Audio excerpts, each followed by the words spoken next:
ada budaya di bangsa Indonesia ini saya perhatikan, ya, segelintir tentunya, tapi kadang-kadang segelintir orang-orang yang menganggap dirinya pintar. Selalu meragukan kemampuan bangsa Indonesia. Rasa rendah diri.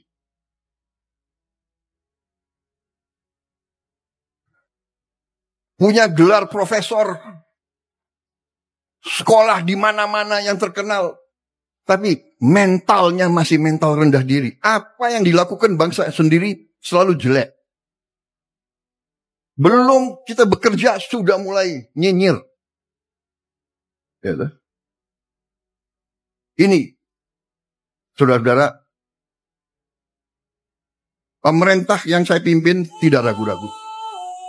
Kita berpegang kepada Undang-Undang Dasar 45. Kita berpegang kepada cita-cita pendiri bangsa Indonesia. Kita berniat baik. Kita ingin memimpin bangsa ini dengan pemerintah yang bersih.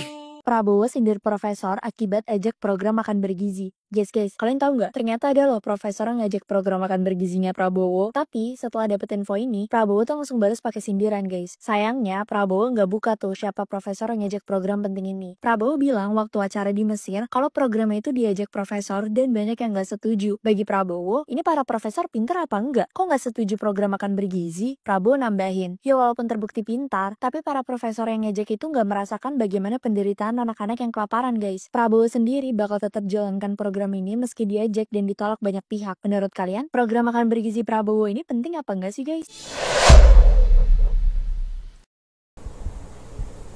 Upaya kita untuk swasembada pangan dan swasembada energi ini adalah dasar kedaulatan. Dasar kedaulatan. Begitu kita menjamin swasembada pangan kita, dan insya Allah dalam beberapa tahun kita menuju swasembada energi, harus, ya, karena ada budaya di bangsa Indonesia ini saya perhatikan, ya, segelintir, nah ini. Tapi kadang-kadang segelintir orang-orang yang menganggap dirinya pintar, selalu meragukan kemampuan bangsa Indonesia. Rasa rendah diri.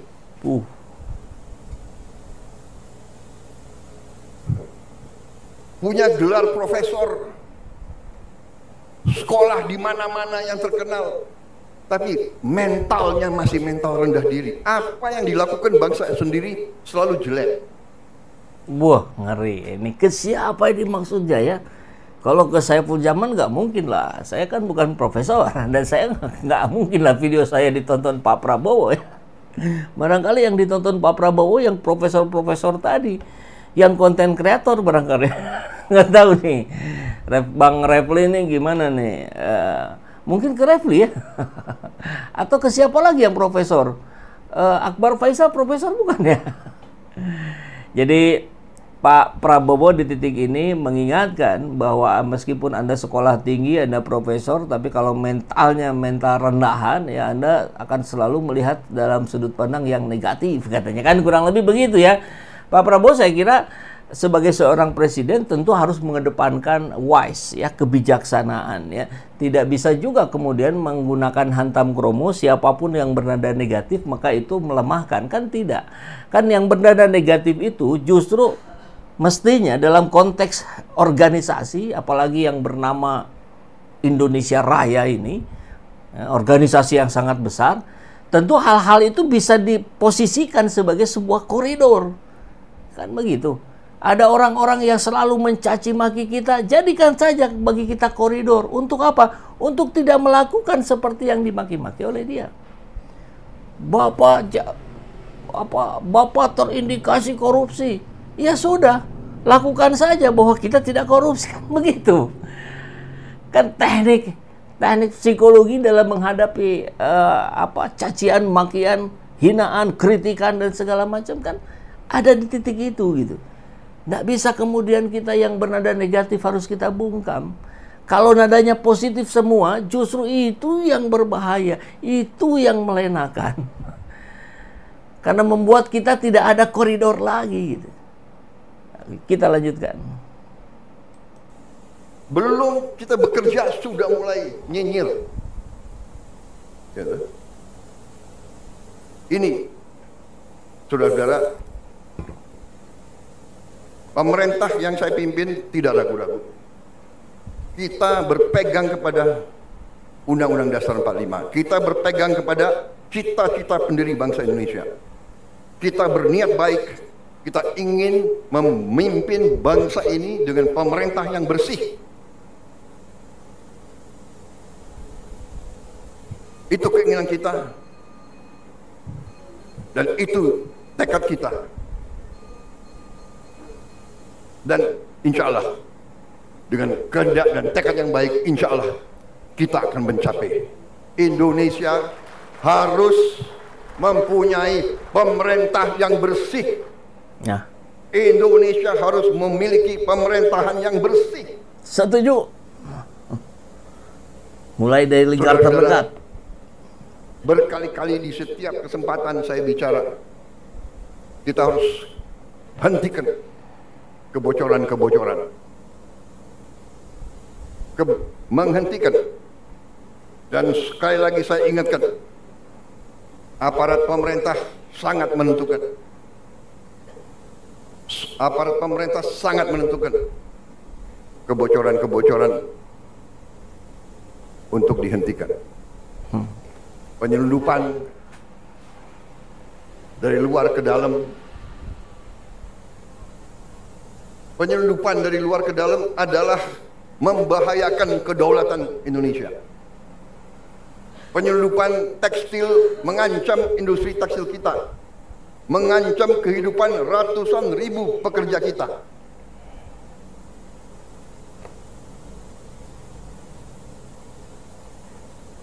Saya nanti akan cari ahli-ahli hukum, apa wewenang yang bisa saya berikan kepada aparat. Apa kapalnya ditenggelamkan? Wah, bagus. Tanya ke Bu Susi. Tolong para profesor di pemerintah saya tolong kasih saya ya masukan. Nanti saya dibilang nggak ngerti hukum lagi. Tapi kalau dia mengancam kehidupan rakyat Indonesia, kalau perlu kita tenggelamkan kapal-kapal itu. Dan saya mohon ya, kalau sudah jelas melanggar, jelas mengakibatkan kerugian triliunan, ya semua unsurlah. Terutama juga hakim-hakim ya, vonisnya jangan terlalu ringan lah. Nah, Harvey Muiz. Nanti dibilang Prabowo nggak ngerti hukum lagi. Tapi rakyat pun ngerti, rakyat di pinggir jalan ngerti. Ngerampok triliunan, kalau triliunan, ratusan triliun. Vonisnya sekian tahun.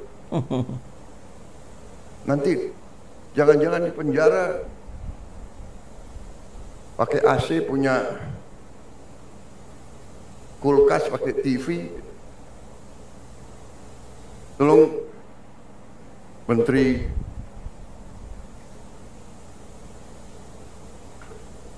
Pemasyarakatan ya,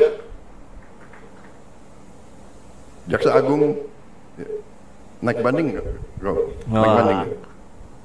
Naik banding. Ini titik yang saya kira perlu kita apresiasi ya. Meskipun tidak menyebut nama, tapi indikatornya sangat kuat sekali, jelas kepada Harvey Muiz yang merugikan negara 300 triliun, tapi hanya di penjara 6,5 tahun. Oh, ada sedikit kelanjutannya, kita dengar. Vonisnya ya 50 tahun begitu kira-kira. Nah, jadi usul Pak Prabowo, vonisnya ya 50 tahun kira-kira. Saya sepakat, Pak. Mudah-mudahan Jaksa Agung menaikkan tuntutannya. Kalau yang jaksa kemarin Itu kan menuntutnya saja hanya 12 tahun, vonisnya 6,5 tahun. Coba sekarang dinaikkan, ya.